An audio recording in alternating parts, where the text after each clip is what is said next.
ये अपराधी पारस hospital bike से आए थे, जिसमें 5 शूटर हॉस्पिटल के अंदर घुस गए, जबकि एक पिट्ठू बैग लिए अपराधी मास्क पहने था और वह अस्पताल के नीचे रेकी कर रहा था।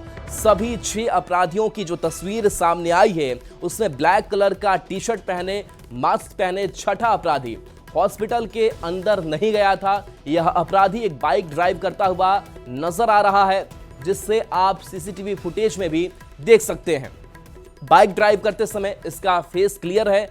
2 अलग अलग सीसीटीवी फुटेज हैं, इसमें एक हत्या के पहले का है और एक और भी फुटेज सामने आया है जहां अपराधी इकट्ठे होकर के अपराध की योजना बना रहे हैं और दूसरा हत्याकांड को अंजाम देने के बाद बाइक से भाग रहे हैं और समनपुरा की तरफ पहले हथियार लहराते हुए अपराधी भाग रहे हैं, फिर उसके पीछे दूसरी बाइक है। तो कई तस्वीरें अब जो है वो अब पटना की सड़कों से कैद हुई है। ये सीसीटीवी फुटेज की तस्वीरें आपको दिखा रहे हैं। हत्या से पहले वो एक जगह इकट्ठे होते हैं, प्लानिंग करते हैं, उसके बाद से हॉस्पिटल में दाखिल होते हैं। करीब 25 से 30 सेकंड में हत्याकांड को अंजाम देकर के वो चलते बनते हैं। उसके बाद से उनके बाहर निकलने का जो सीसीटीवी फुटेज है वो भी सामने आ चुका है और इस फुटेज के आधार पर कार्रवाई की जा रही है। बताया जा रहा है कि एक संदिग्ध को हिरासत में भी लिया गया है। पहचान सभी की जा चुकी है। सूत्रों के हवाले से खबर सामने आई है और हत्या के बाद से जो शूटर्स है वो भागते हुए दिखाई दे रहे हैं। तो देखिए, हम कल से ही इस खबर की एक एक जो जानकारी आप तक पहुंचा रहे हैं और जो सीसीटीवी फुटेज सामने आया था हॉस्पिटल के अंदर का, और अब जो बाकी सड़कों से होते हुए कई जो सीसीटीवी फुटेज है वो भी सामने आ रहे हैं, जहां वो समनपुरा की तरफ भागते हुए दिखाई दिए हैं। तो ये तस्वीर आई है कि कैसे 5 जो अपराधी हैं वो हॉस्पिटल के अंदर दाखिल होते हैं, वो हत्याकांड को अंजाम देते हैं, कमरा नंबर 209 में घुसते हैं, वार्ड में घुसते हैं और जो एक अपराधी है वो बताया जा रहा है कि हॉस्पिटल के बाहर बाइक खड़ी करके वहीं पर लगातार रेकी कर रहा है। और देखिए, ये जो तस्वीर आपको दिखा रहे हैं, जहां इसमें आपको 6 अपराधी दिखाई दे रहे हैं, एक जगह वो इकट्ठा है, हत्या की प्लानिंग कर रहे हैं। हत्या से पहले की ये तस्वीर है जहां पर एक साथ वो इकट्ठे होते हैं, एक दूसरे से बातचीत करते हैं और रही बातचीत करके वो हॉस्पिटल की तरफ आगे बढ़ते हैं। तो ये आपको 6 अपराधी जो है आपको दिखाई दे रहे होंगे, लेकिन यहां से सिर्फ 6 में से 5 अपराधी जाते हैं। एक अपराधी वहीं पर रुकता है जो रेकी कर रहा होता है और बाकी जाकर इस घटना को अंजाम दे देते हैं। तो एक और सीसीटीवी फुटेज जो है वो सामने आया है। तो देखिए, पारस अस्पताल में हत्या के मामले को लेकर के जो तस्वीरें सामने आई है, कल चंदन मिश्रा की हत्या हुई थी और इस हत्याकांड में शेरू गैंग की बात कही जा रही है। सभी 6 अपराधी की तस्वीर अब सामने आ चुकी है, क्योंकि पहला जो सीसीटीवी फुटेज सामने आया था वो पारस अस्पताल के अंदर का था, जिसमें 5 अपराधी दिखाई दिए थे। एक और अपराधी की तस्वीर जो सड़क पर लगे सीसीटीवी है वहां उस कैमरे में कैद हुई है और हत्या के बाद भी ये शूटर्स भागते हुए दिखाई दे रहे हैं। तो बता दें कि इस पूरी हत्याकांड को लेकर के लॉ एंड ऑर्डर पर भी सवाल उठे। हालांकि इस बीच एक एडीजी का बयान सामने आया, वो भी चर्चा में बना रहा कि आखिर ऐसे कैसे बयान एडीजी दे सकते हैं। लेकिन जिस तरीके से लगातार हत्याकांड को राजधानी पटना में अंजाम दिया जा रहा है, सवाल कई हैं, चुनौतियां बड़ी हैं पटना पुलिस के लिए। हालांकि पटना पुलिस लगातार ये दावा जरूर कर रही है कि जो भी ये अपराधी हैं उन तक हम जल्द पहुंच जाएंगे, लेकिन बार बार सवाल वही आता है कि हत्याकांड से पहले, किसी घटना के पहले आखिर पुलिस की जो गश्ती है वो क्यों नहीं दिखती है। और जहां इस पारस हॉस्पिटल में इस घटना को अंजाम दिया गया वो काफी पॉश इलाके में है, लोगों का आना जाना होता है, भीड़ भाड़ रहती है सड़कों पर, लेकिन इसके बावजूद आखिर अस्पताल प्रबंधन की तरफ से सुरक्षा क्या थी। पैरोल पर यह बाहर आया, हालांकि उसको लेकर भी कहा जा रहा है कि पैरोल भी गलत तरीके से इस कुख्यात के द्वारा ली गई थी।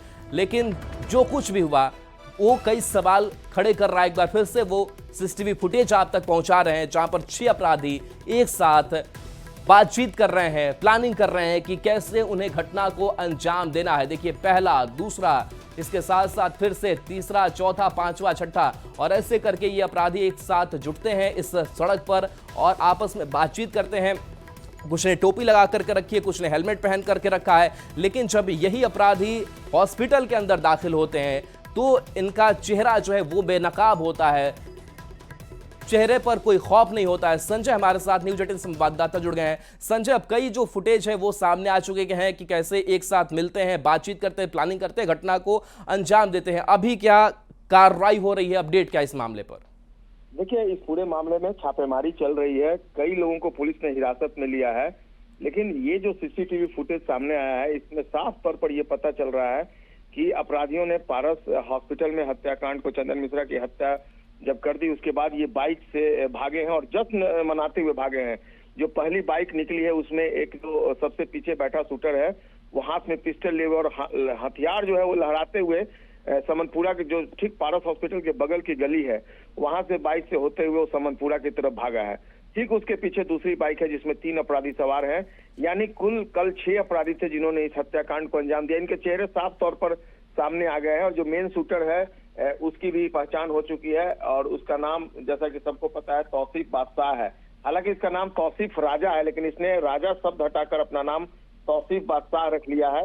और जाहिर सी बात है जो अब तक जानकारी मिल रही है सोर्सेस बेसिस पे, उसके अनुसार क्राइम एक आर्म्स एक्ट के मामले में ये इस पर केस दर्ज है। तो निश्चित तौर पर पुलिस के लिए बहुत परेशानी की बात नहीं है, क्योंकि जो सभी क्रिमिनल्स हैं उनको आइडेंटिफाई कर लिया गया, 5 शूटर्स को। बस अब कार्रवाई चल रही है और जितनी जल्दी होगी पुलिस इनको गिरफ्तार कर लेगी, ऐसा दावा तमाम पुलिस अफसरान कर रहे हैं। और देखना होगा कब तक, टाइम फ्रेम में भले ही आप न रख सके, लेकिन जल्द ही इनकी गिरफ्तारी हो जाएगी, अभी तय है। और फिर आगे की क्या कार्रवाई करती है पुलिस, ये देखना होगा, इनको कब तक पुलिस अरेस्ट करके जेल भेजती है। लेकिन निश्चित तौर पर जो सीसीटीवी फुटेज सामने आया है ये तुरुप का पत्ता साबित हो सकता है, क्योंकि साफ तौर पर स्पष्ट है कि पारस हॉस्पिटल से निकलने के बाद ये बगल वाली गली से समनपुरा की तरफ भागे हैं और वहां से फिर आगे के सीसीटीवी फुटेज में सारा एविडेंस जो पुलिस को मिल चुका है। पुलिस देखना होगा, कई लोगों को जो हिरासत में ली है पुलिस ने, उनसे पूछताछ की जा रही है और उनसे भी कई क्लू मिले हैं पुलिस को। तो पुलिस बहुत कॉन्फिडेंटली इसमें काम कर रही है। देखना होगा कितनी जल्द जो सभी शूटर्स है वो पुलिस के गिरफ्त में आ जाते हैं। राहुल, इसके पटना के अलावे बाकी बक्सर से भी जो एक कनेक्शन सामने आ रहा है, क्या वहां भी कार्रवाई हो रही है, वहां से कुछ सुराग मिल पाया है?